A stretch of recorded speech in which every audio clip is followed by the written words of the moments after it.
Des fois, ça nous enseigne les principes. Et puis, on peut voir que David a réalisé, écoute, on va le faire comme il dit, à dos d'homme, on va le faire aussi avec des danses, on va sacrifier des animaux, on va faire comme un respect devant Dieu. Ce n'est pas n'importe qui qu'on transporte. Et puis, à travers tout ça, vous savez que la fille, Michal, la fille de Saül, qui était mariée avec David, bien, elle l'a méprisé. Elle a dit, toi, le roi, tu danses de même, tu te découvres devant tout le monde, puis tu transpires devant les gens en dansant devant l'arche. Elle dit, c'est devant Dieu que j'ai dansé. Il dit, si le peuple me méprise pour ça, c'est pas grave, mais c'est devant Dieu que j'ai dansé. Moi, je veux la présence de Dieu plus que tout. Parce qu'il savait qu'en emmenant la présence de Dieu dans le royaume, il y aurait tout ce qu'il faut. Alléluia. Parce que c'est un grand Dieu, c'est un grand Seigneur. Le petit-fils de Jessé, c'est ça qu'il faisait. Il était proche de Dieu, il gardait les moutons de son père, il était exposé. Moi, je regardais ça, j'essayais d'imaginer, tu sais, quand tu gardes des moutons, mon père était cultivateur, je sais un peu comment ça se passait, mais c'était rien à comparer à eux autres dans ce temps-là. Puis eux autres partaient avec les moutons, il manque de pâturage, on va aller dans un autre lieu. Des fois, ils pouvaient faire des kilomètres, monter sur des montagnes, puis trouver un plateau, un endroit où l'herbe était bonne à brouter. Il y avait des verts pâturages. Il conduisait son troupeau là, il s'assisait, contemplait le firmament parce qu'il n'y avait pas de toit, il n'y avait rien. Il pouvait voir la grandeur de Dieu, imaginer tout ce qu'il pouvait penser. Puis quand il a écrit le psaume 23, qu'est-ce qu'il y avait dans le cœur de David, c'est devant l'Éternel est mon berger, parce qu'il voyait que lui était le berger des brebis. Il voulait les conduire dans les verts pâturages, il voulait les conduire vers des eaux paisibles, il voulait restaurer leur âme, il voulait prendre soin de ses brebis. Que le petit David, il pouvait saisir puis comprendre des grandes vérités de la présence de Dieu, l'importance de la présence de Dieu. Comment que la présence de Dieu y apportait de la sécurité dans son cœur. Le premier, c'est oui, le bonheur et la grâce.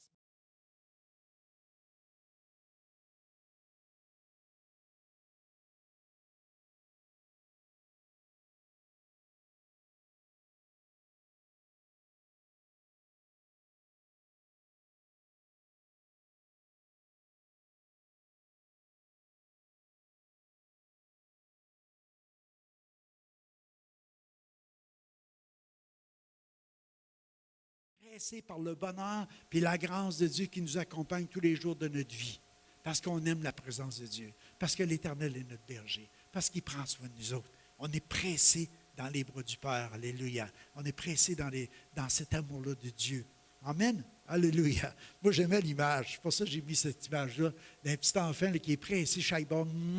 Ah, on est aimé. La grâce, les faveurs de Dieu, la prospérité de Dieu, la gratuité de Dieu, les dons de Dieu, tout ce que Dieu nous veut pour nous autres, il nous presse ensemble. Il veut le meilleur pour nos vies. Alléluia. Cet enfant ne s'inquiète pas. Il sait qu'il est aimé. Alléluia. David était le bien-aimé. Il possède. Nous possédons comme lui Dieu. Pas dans le sens de dire à Dieu qu'est-ce qu'il doit faire. C'est dans le sens que Dieu nous a tellement aimés qu'il a donné son Fils unique pour qu'on revienne à la maison, qu'on revienne dans sa présence, qu'on puisse expérimenter la grâce et les faveurs de Dieu, le bonheur. Le bonheur, ce n'est pas quelque chose qu'on va acquérir. C'est quelque chose qu'on possède, quelque chose qui est là, quelque chose qui est en nous. Moi, je vais vous dire, c'est la présence de Dieu. C'est ça le bonheur, le véritable bonheur, qui fait que ça enlève toutes les inquiétudes, toutes les choses de la vie présente. Alléluia. Alléluia. Que vous pouvez imaginer ça ce matin. Le bonheur et la grâce qui vous font des gros câlins. Yeah! Ceux qui vont là à Toronto, ils allaient voir. Alléluia. Je les désire tous les jours de ma vie. Tous les jours de ma vie. Il dit, j'habiterai dans la maison de l'Éternel pour une longue durée de jours. Pas de fin. Alléluia. Quand tu regardes au monde autour de nous autres, il y a tellement d'agitation. Il y a tellement d'affaires qui se produisent. Je ne sais pas si vous écoutez les nouvelles, mais ça n'arrête pas. Vous ne les écoutez pas? Moi, je les écoute parce que c'est bon pour de savoir où on s'en va aussi. Mais ce n'est pas ça qui détermine ma foi. Mais je sais quand même qu'on est dans un temps d'agitation. Les nations s'agitent. Beaucoup de choses s'agitent un peu partout. Mais en même temps, pour ceux qui se confient dans l'Éternel, pour ceux qui ont Dieu comme le bon berger, ils sont rassurés, ils sont sécurisés, ils sont protégés. C'est quoi le bonheur et la grâce qui m'accompagne tous les jours de notre vie? C'est la fameuse question ce matin. Ce partage, moi, je vous parle de quelque chose qui nous habite à l'intérieur de nous autres. Ce n'est pas une destination à atteindre, mais c'est quelque chose qui nous habite à l'intérieur de nous autres. On a un choix aussi, puis je vais vous l'avoir sur l'autre diapositive tantôt, qu'on a à vivre. Parce que des fois, on traverse la vallée de l'ombre de la mort. Des fois, on est dans les verts pâturages. Des fois, on est dans les eaux paisibles. C'est le fun. Puis d'autres fois, on est dans les tourmentes. Des fois, on est dans les pleurs. Des fois, on est dans la tristesse. Des fois, on traverse des temps difficiles. C'est quoi le bonheur? Tu sais, quand tu vis ça, tu perds ton bonheur. Ton bonheur est-tu dépendant des circonstances, des événements de vie? De qu'est-ce que c'est? Tu sais, Maurice, il travaille. Imagine qu'il se fait sur le pouce. Ça n'arrivera jamais à lui. Il est habile. Son bonheur va arrêter là. Moi, je me rappelle, quand j'ai donné ma vie au Seigneur, je travaillais à la shop, on avait des enclumes dures. Puis, c'était un enclume mou, dans le fond, parce que dans ce temps-là, on débossait les scies. C'était pas comme quand on les tensionnait, c'était des enclumes dures. Mais imagine un marteau qui est trempé dur, puis tu fais sur l'acier, c'est de l'acier, sur un enclume en dessous d'acier, ça éclate. Puis je me rappelle une fois, j'avais fessé, puis j'avais pris juste le bout, ça avait éclaté. Puis là, merci Seigneur, alléluia, merci Seigneur. Là, tu dis, maudit donc Dieu à place. C'est pas, tu sais. Non, j'ai dit, c'est pas la faute de Dieu. C'est la manière d'aborder les choses. C'est ça que je suis en train de vous dire, c'est à l'intérieur. Quand Dieu est parce que qui peut calmer la douleur? Qui peut guérir? Qui peut te restaurer? Qui peut te faire du bien? C'est Dieu. Alléluia. Alléluia. Le bonheur ne dépend pas des choses qui nous arrivent. Alléluia. Comment vivre heureux dans toutes les circonstances? C'est ça qu'on va essayer de voir ce matin. Quand tu traverses cette vallée-là de l'ombre de la mort, quand tu traverses des temps difficiles, comment est-ce que tu peux continuer à vivre heureux, à garder ce bonheur? Psaume 23,5, ça nous dit, « Tu dresses devant mes ennemis, ou tu dresses devant moi une table en face de mes adversaires, mes ennemis. Tu oins d'huile ma tête et ma coupe déborde. »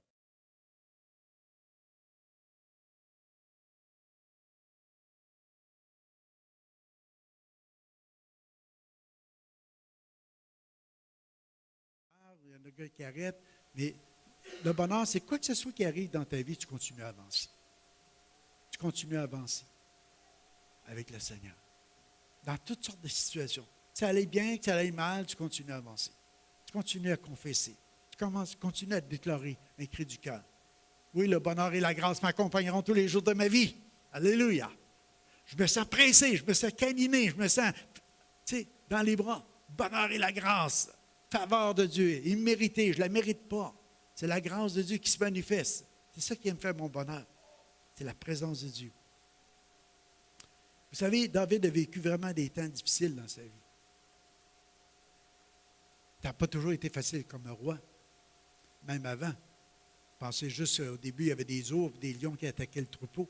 Après ça, il a fait face à Goliath. Il a dit, bon, au nom de l'Éternel des armées, le Dieu que je sers. Il savait Dieu avait été fidèle. Sa fidélité est tellement grande. Dieu avait été fidèle avec l'ours et le lion. Il savait que Dieu serait encore avec lui contre Goliath. Tu insultes le Dieu de l'Éternel des armées. C'est pas. Il avait paralysé toute une armée pendant 40 jours de temps. Mais le petit David, il transportait la présence de Dieu. Il passait du temps dans la présence de Dieu. Il connaissait son Dieu. La semaine passée, on a partagé ça un petit peu quand on disait, est-ce qu'on connaît le Dieu qu'on adore, le Dieu qu'on sert? Est-ce qu'on le connaît? Des fois, on peut adorer ce qu'on ne connaît pas. C'est bon de s'arrêter et de connaître Dieu. Qui est Dieu pour toi? Parce que Dieu te dit de l'aimer par-dessus toute chose. Et après ça, tu vas pouvoir aimer ton prochain comme toi-même. Tu vas pouvoir remplir la grande mission. Le bonheur, c'est continuer à le poursuivre. Le bonheur, c'est de savoir que Jésus vit en nous. Le bonheur, c'est continuer à avancer malgré tout ce qu'on peut vivre, puis continuer à poursuivre Dieu, à poursuivre sa présence. Salut Maxime, t'es belle comme un cœur en chocolat. Ouais. On va te croquer, c'est ça qui est fait avec les cœurs de chocolat. Alléluia. Tu veux-tu venir prêcher avec moi? Je t'aime. Je t'aime. Ouais. Ah, ça me dérange pas. J'ai déjà prêché avec des enfants dans mes bras. Alléluia. Quand je voyais que les gens, il y avait trop l'attention sur les enfants, j'y prenais. Puis là, je prêchais avec eux autres. Et là, j'avais toute l'attention. Alléluia. Le bonheur, c'est le poursuivre malgré tout. C'est aimer Dieu et aimer notre prochain en nous-mêmes. Alléluia. Fait que Jésus désire nous faire connaître le chemin du bonheur, puis on doit prêter oreille à ses enseignements. Le plus grand bonheur, c'est de se retrouver premièrement dans sa présence. Vous savez, Jésus, il passait du temps à prier, il s'en allait pas, puis à un moment donné, il descendait, puis quand il est descendu, il s'est remonté sur la montagne, au plateau, puis les gens sont approchés de lui, il a commencé à prêcher, puis il voulait prêcher le bonheur, il voulait leur faire comprendre des principes du bonheur. Il dit, heureux les pauvres en esprit. Le bonheur, c'est pour ceux qui sont pauvres en esprit. C'est quoi qu'il voulait dire? Les pauvres spirituels, parce qu'ils sont riches. Ceux qui se savent pauvres spirituellement, ça veut dire que sans Dieu, ils savent qu'ils sont rien, ils sont riches. Parce que Dieu les aime, parce que Dieu va être présent, parce que Dieu va prendre leur cause à la main, parce que Dieu va s'occuper d'eux autres, parce que Dieu va les défendre, parce qu'on a le meilleur des avocats, Jésus. Amen. Heureux ceux qui ont le cœur pur aussi. Je vais essayer de vous ramener là. Les pauvres en esprit, ça nous parle d'humilité. Premièrement, c'est pour ça qu'on va être heureux, c'est quand on est capable d'être humble, d'admettre qui qu'on n'est pas capable tout seul, mais on a besoin de lui, puis on est dépendant de lui, puis qu'on a besoin de la présence de Dieu dans nos vies. Heureux ceux qui pleurent, ceux qui sont doux, ceux qui ont faim, ceux qui ont soif de justice, ceux qui sont miséricordieux. Imaginez, c'est toutes des choses que nous autres, ben non, il va être malheureux, il pleure. Ils ont faim et soif de justice, ils sont miséricordieux, ceux qui ont le cœur pur, ceux qui procurent la paix. Pourquoi? Le Seigneur est en train de nous dire, on est le sel de la terre. On est la lumière du monde. Les gens, ils regardent nous autres pour être éclairés. Qu'est-ce qu'ils voient en nous? Est-ce qu'ils voient des gens heureux, des gens qui ont du bonheur? Parce qu'on vit les mêmes choses que les gens du dehors vivent. On vit des temps difficiles. Des fois, ce n'est pas toujours facile. Des fois, c'est les vallées pâturables. Des fois, c'est les vallées de l'ombre et de la mort. Des fois, c'est la vallée des pleurs. Mais quand que tu traverses ces vallées-là, tu continues à avancer en disant, le bonheur m'habite, parce que j'ai Jésus en moi. Parce que ma vie lui appartient. Parce que j'ai reçu cette gratuité de la grâce de Dieu. Parce que je vis une relation, une communion avec lui. Parce que Dieu m'a tant aimé qu'il a donné son Fils pour que je puisse revenir vers lui, pour qu'il puisse m'habiter. Alléluia. Même au milieu des persécutions, le Seigneur est Dieu heureux, vous allez être. Je lisais une pensée hier que ça me touchait, il disait, pour une vraie raison de vivre, nous devons être prêts à mourir pour une cause qui nous tient à cœur. Je vous la relis. Pour une vraie raison de vivre, nous devons être prêts à mourir pour une cause qui nous tient à cœur. Ça, c'est du bonheur. Tu es prêt à mourir pour une cause qui te tient à cœur. Fait que Jésus, c'est ça qu'il a fait pour nous racheter, puis il nous a laissé cet exemple-là aussi à imiter. On va aller à la suivante. Seigneur de l'univers, comme j'aime ta maison, je meurs d'impatience.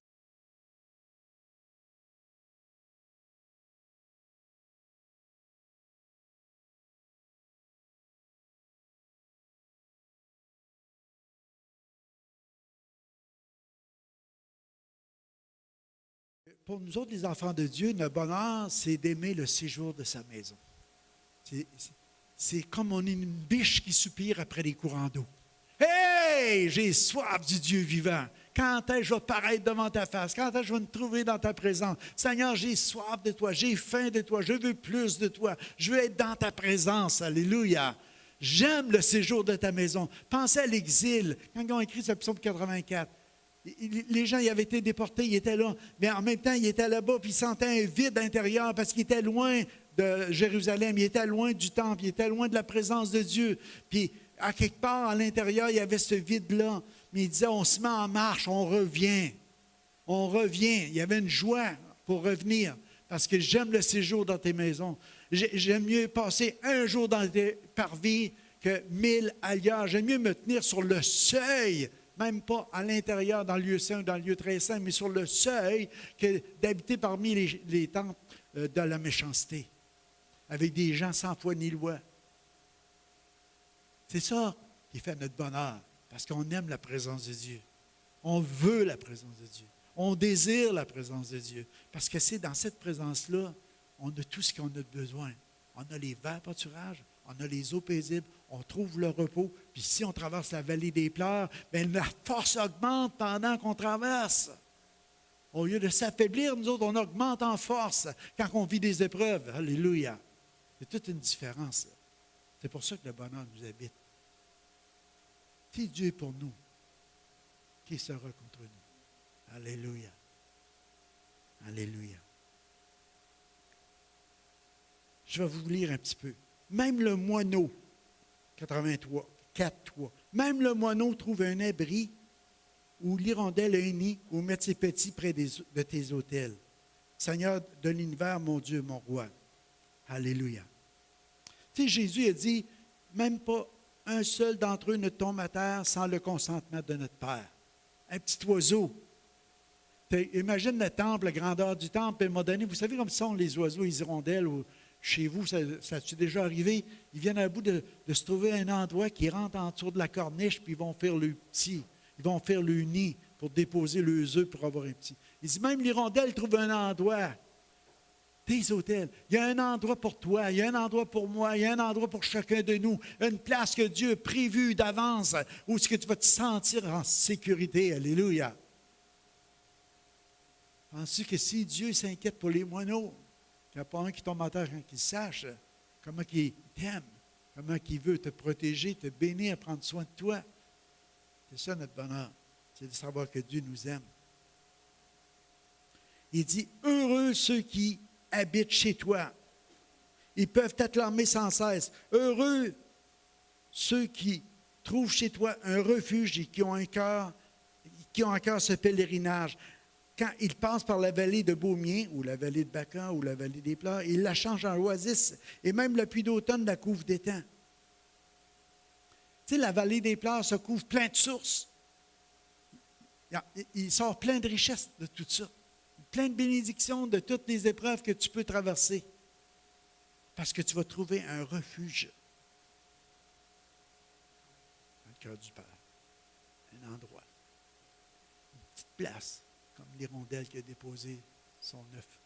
Où ce que le petit bébé va naître en sécurité. Il va éclore, puis il va prendre soin. Il y a une place pour nous autres. Il y a une place pour nous autres. Alléluia. Il dit, ils gagnent des forces à mesure qu'ils avancent pour se présenter devant Dieu à Sion. Verset 7. Ils gagnent des forces à mesure qu'ils avancent pour se présenter devant Dieu à Sion. C'est une grâce qu'on reçoit de continuer d'avancer puis que nos forces augmentent parce qu'on est dans la présence de Dieu. Parce qu'on aime le Seigneur. J'ai prêché il y a 2 semaines, je pense. Je n'avais pas dormi beaucoup de la nuit. J'étais vraiment malade, j'avais fait de la fièvre. J'arrivais, puis je priais le Seigneur. Je ne voulais pas être contagieux pour personne, je n'ai pas donné de bec à personne. Mais à la fin, je parlais avec Maurice. Maurice dit, tu n'as pas l'air malade pantoute. Ben, je dis, gloire à Dieu. Et c'est ça que j'ai demandé au Seigneur, pour pas paraître comme un malade. Parce que Dieu augmente tes forces. Il y a des choses qui se produisent des fois. Tu es dépendant de lui. Tu ne te sens pas capable de faire quelque chose. Seigneur, moi je ne suis pas capable, mais toi en moi. Oh boy! Toi en moi! Alléluia! On peut renverser des forteresses. On peut gravir des montagnes. On peut avoir des pieds agiles comme des biches. Alléluia! On peut se tenir ces lieux élevés. On peut prendre notre envol comme l'aigle, ceux qui se confient en l'Éternel. Les adolescents vont se fatiguer, mais nous autres, nos forces vont se renouveler. Alléluia! Amen! Alléluia. Seigneur Dieu de l'univers, entends ma prière. Écoute, Dieu de Jacob, ô Dieu, regarde le roi, notre bouclier, accueille celui que tu as consacré. Oui, un seul jour dans tes cours de ton temple vaut mieux que 1000 passés ailleurs. Plutôt rester au seuil de ta maison, mon Dieu, que vivre avec des gens sans foi ni loi. Voici les titres du Seigneur. Soleil, bouclier, celui qui distingue Dieu, c'est la bienveillance et la gloire. Le Seigneur donne volontiers le bonheur à qui mène une vie sans reproche. Qu'est-ce qu'il fait? Il est un soleil puis un bouclier. Un soleil, c'est quelque chose qui éclaire. Un bouclier, c'est quelque chose qui protège. C'est ça qu'il est pour nous. Il veut nous montrer le chemin, il veut nous éclairer, il veut être une lampe à nos pieds, une lumière sur notre sentier. Il veut nous conduire à destination, à la bonne place. En plus, il va nous protéger contre toutes les flèches enflammées du malin, de tout ce qui peut venir de tous nos ennemis. Dieu est là, comme un bouclier, pour protéger ses enfants. Alléluia. Que de demander de plus? C'est le bonheur, la gang. C'est le bonheur. Alléluia. Oh! Le bonheur et la grâce me pressent, m'embrassent, me câlinent, me serrent. Ah! Alléluia! Trop énervé. Seigneur de l'univers, heureux celui qui a sa confiance en toi. Heureux ceux qui placent leur confiance parce qu'ils croient dans la grâce de Dieu, parce qu'ils croient dans la bonne nouvelle, parce qu'ils l'ont reçue. Ils peuvent sentir toute cette vérité-là. Vous savez, extérieurement, les gens ne peuvent pas voir. Ça se passe à l'intérieur. On partageait, moi et Mario, ce matin, tu sais, on a le choix en regardant un verre à moitié vide, puis dire il est à moitié vide, ou va donc dire il est à moitié plein. Il est toujours à moitié. Mais la manière que tu abordes est bien différente. La manière que tu abordes la vie, c'est bien différent. Pour ça, un enfant de Dieu dit, hey, il y a déjà l'espoir. La foi, l'espérance, l'amour. Hein? L'amour, c'est le plus grand. Mais c'est là, en chacun de nous, parce que Dieu l'a déposé. Les jours meilleurs sont en avant. Alléluia. Les jours meilleurs sont en avant. C'est là. Alléluia. Pour chacun de nous autres. On va aller à la suivante. C'est Paul qui dit, « Je vous ai montré partout toujours qu'il faut travailler ainsi pour aider les pauvres. Souvenons-nous de ce que le Seigneur Jésus lui-même a dit. »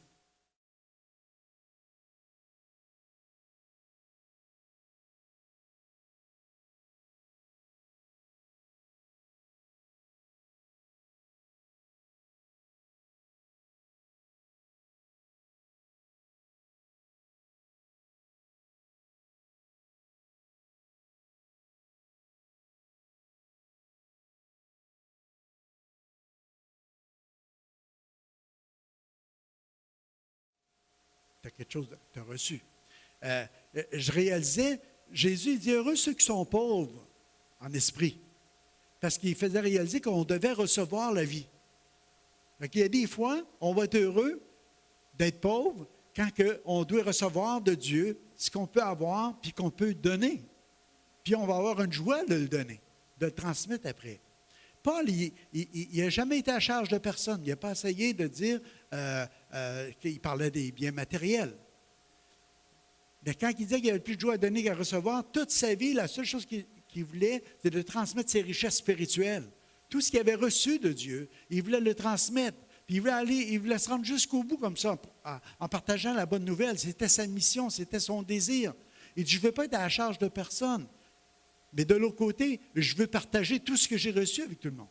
C'est un peu comme Pierre, quand il est arrivé à la porte du temple, la belle, il y avait un homme qui était là depuis 40 ans, qui était infirme, et puis il dit, j'ai pas d'or, j'ai pas d'argent, mais ce que j'ai, je te le donne au nom de Jésus-Christ de Nazareth. Lève-toi et marche. Je marche et je saute et je loue mon Dieu. Il était tout excité, le gars, il était béni. Écoute, un gars qui avait besoin d'un miracle dans sa vie, puis Pierre était en train de dire, quand j'ai pas d'or, j'ai pas d'argent, puis lui, il faisait l'aumône, c'était sa vie, c'était quêté. Il dit, mais ce que j'ai, je te le donne. Je vais te donner quelque chose de bien mieux que donner de l'argent. Je vais te donner une guérison, une restauration. Alléluia. Paul a passé sa vie. Paul a passé des temps difficiles. Il a passé des vallées de Baca, lui aussi. Il a passé des temps où il était mis en prison. Il a passé des temps où il a été lapidé. Il a reçu des coups de fouet. Il y a plein de choses qui sont arrivées dans sa vie. Mais il était comme à Philippe. Quand il était avec les Philippiens, il a écrit une lettre. Il dit, Philippiens 4,4, on répète souvent, il dit, réjouissez-vous toujours dans le Seigneur. Je le répète, réjouissez-vous. Il était capable d'aborder la vie en disant, même si je suis en prison, réjouissez-vous pareil dans le Seigneur, parce que le Seigneur est proche, le Seigneur revient, bientôt on va être dans la gloire, mais maintenant c'est un temps de souffrance, oui, mais Dieu est avec nous, alléluia. Dieu ne nous a pas abandonnés. Quand on vit des temps de découragement, des temps d'épreuve, des temps où si les choses ne vont pas, c'est la vallée de l'ombre de la mort qu'on traverse, est-ce qu'on continue à confesser ce que Dieu nous importe à confesser en disant, regarde, le Seigneur est proche, on continue de l'avant. C'est beaucoup plus difficile quand on traverse ces vallées-là. Mais Dieu n'a pas changé. Sa grâce n'a pas changé. Notre bonheur est-tu dans les choses, dans les circonstances, ou est dans notre relation avec Dieu, dans la présence de Dieu, dans nos vies? Réjouissez-vous, quoi que ce soit que vous vivez. Paul le dira encore à nouveau à chacun de nous autres pour notre bonheur. On peut juste se réjouir dans le Seigneur. J'écrivais hier, le bonheur et la joie ne sont pas liés par les circonstances, mais par la présence de Jésus dans notre vie. Il ne changera jamais. Puis il nous a promis d'être toujours avec nous à chaque jour. À chaque jour. C'est ça que Jésus nous a promis. C'est ça qui rendait Paul heureux. C'était de pouvoir terminer le ministère que Dieu avait donné, d'annoncer cette bonne nouvelle-là. Jésus l'a promis, il va être avec vous autres tous les jours jusqu'à la fin du monde. Dans quoi que ce soit que tu traverses, Jésus va être là. S'ils l'ont persécuté, ils vont vous persécuter. Mais soyez heureux si vous l'êtes à cause de moi. Parce que votre récompense va être grande. Ayez les yeux sur la récompense. Alléluia. On va aller à la suivante. C'est la dernière. On va juste repasser le psaume 23 ensemble.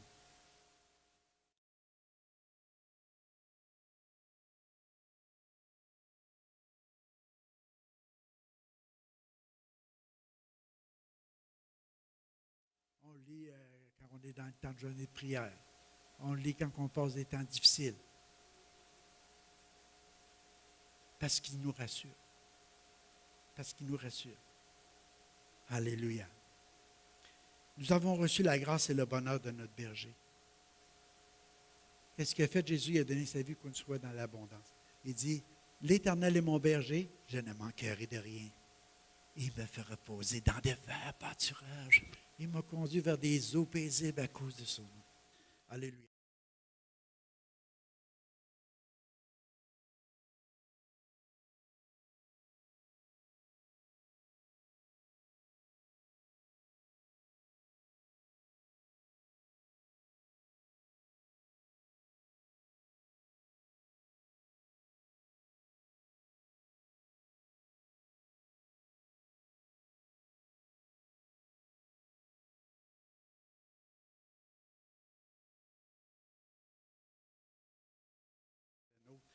Pour nos amis, pour ceux qui sont autour de nous. Et puis, on peut partager tout ce qu'on a reçu de la part du Seigneur parce qu'on est dans l'abondance, le peuple de Dieu. Le Seigneur est mon berger, je ne manquerai de rien.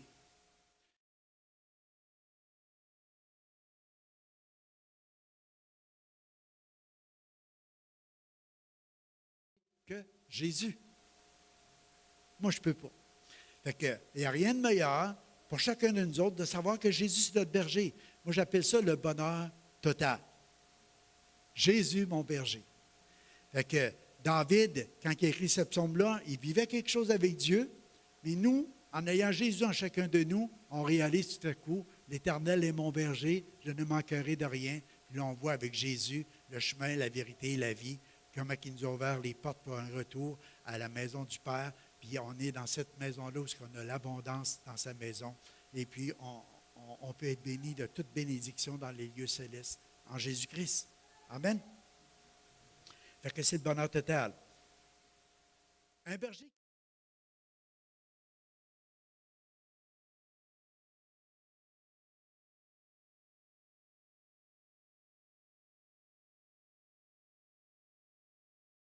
Ça va bien, hein? Tu sais, des pensions de vieillesse aujourd'hui, ils veulent donner aux vieux la nourriture et le repos. Pas plus. C'est la base. C'est la base. Mais depuis tout au monde, de quoi qu'on a besoin? De manger et de se reposer. C'est la base. Jésus t'assure, c'est le bon berger. Hey, je te conduis vers les verts pâturages, je t'emmène vers les eaux paisibles parce qu'il y a des places, il y a du courant, puis tu sais, la laine de mouton, ça trempe dans l'eau, puis tu pourrais virer sur le top, puis te faire entraîner, puis te noyer. Mais le bon berger, lui, garde, il va t'emmener juste à une eau paisible, qui coule doucement, tu vas pouvoir t'abreuver tranquillement. Tu t'en vas dans le vert pâturage, tu manges comme un bon, c'est du pâturage vert. C'est bon à manger. Moi, je me rappelle quand on était petit gars, on avait des champs de trèfle. On appelait ça du trèfle chez nous. Puis ça, la première année, quand que tu récoltais l'avoine, il y avait toujours le trèfle qui poussait. La deuxième année, là, tu avais une récolte de trèfle. Puis après ça, c'est le maïs qui prenait le dessus. Puis c'était le moins bon comme nourriture que le trèfle. Mais quand il arrivait l'automne, après qu'on avait coupé l'avoine, et puis le trèfle poussait, on envoyait les vaches là-dedans un petit peu. Une affolle. Une affolle. C'était tellement dangereux, là. Mon père il disait, gardez-la. 15, 20 minutes, puis sortez-la de là. Pourquoi? Parce que on appelait ça en pensée.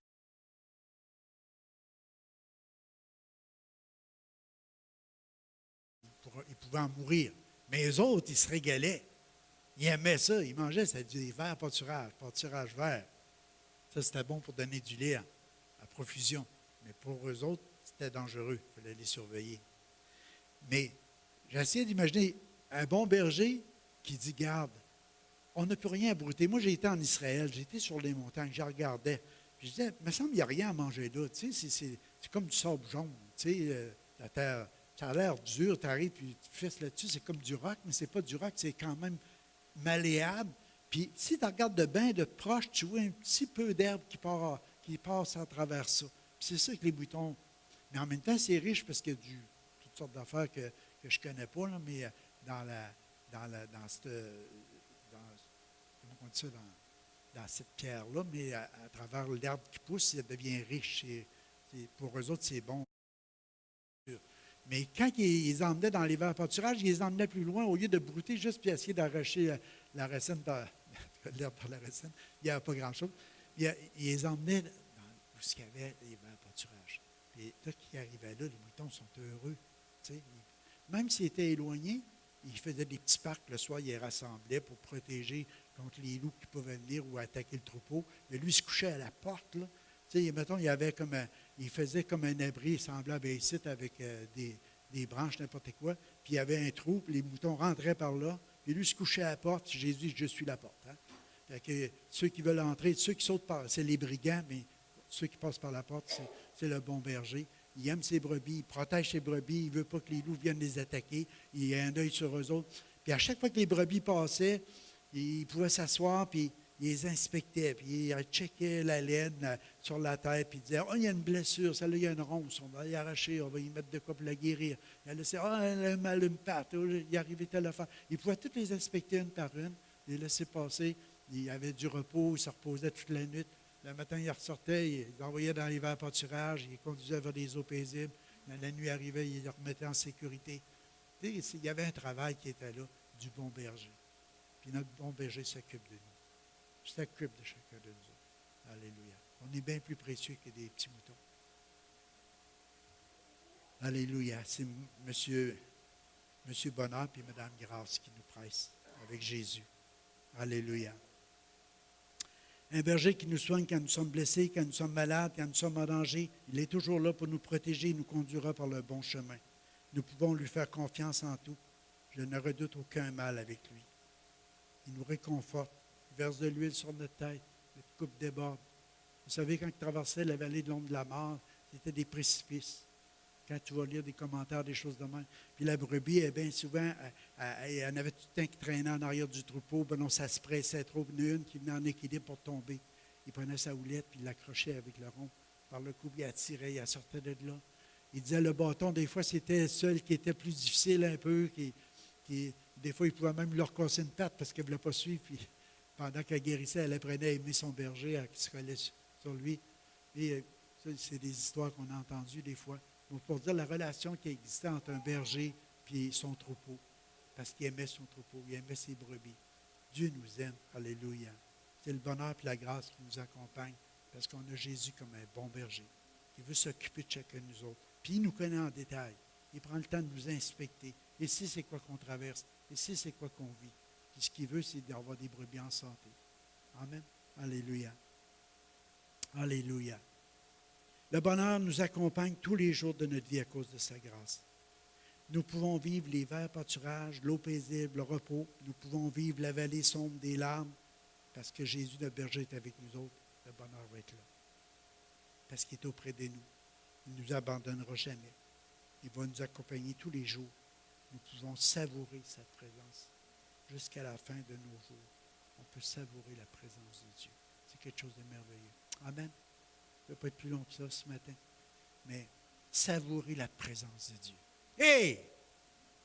Savourer, goûter comme il est bon. Alléluia. Heureux ceux qui ont faim et soif.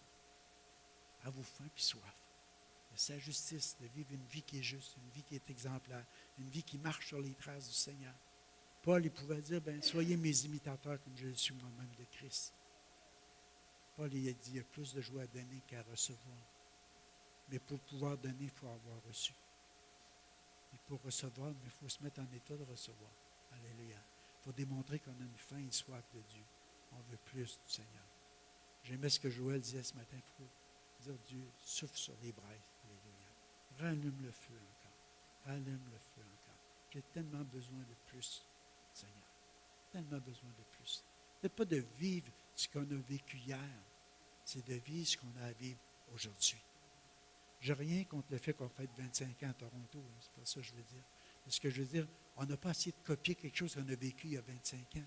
On a à vivre aujourd'hui, imbibé de l'amour de Dieu, rempli, puis reconnaissant à Dieu de savoir qu'il habite en chacun de nous pour notre bonheur.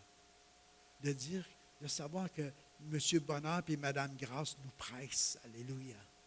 Il veut presser tout le monde entier. Il veut presser tous les gens. Il voudrait que tout le monde soit heureux. Tout le monde revienne à la maison. Tout le monde soit heureux d'être à la maison. Alléluia. De vivre une relation, une connexion avec le Seigneur. Fait que Paul, tu veux venir? Il faut quelqu'un du piano. Alléluia. Restez assis, il fait froid.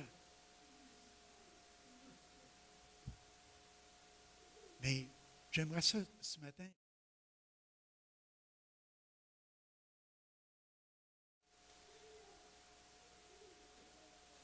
Je ne vais pas étirer la réunion, mais j'aimerais ça qu'on ne bouge pas. Sauvez-vous pas. Faites comme les petites brebis qui sont dans le parc, puis le berger est là ce matin. Voyez-moi pas comme le berger, voyez Jésus comme le berger.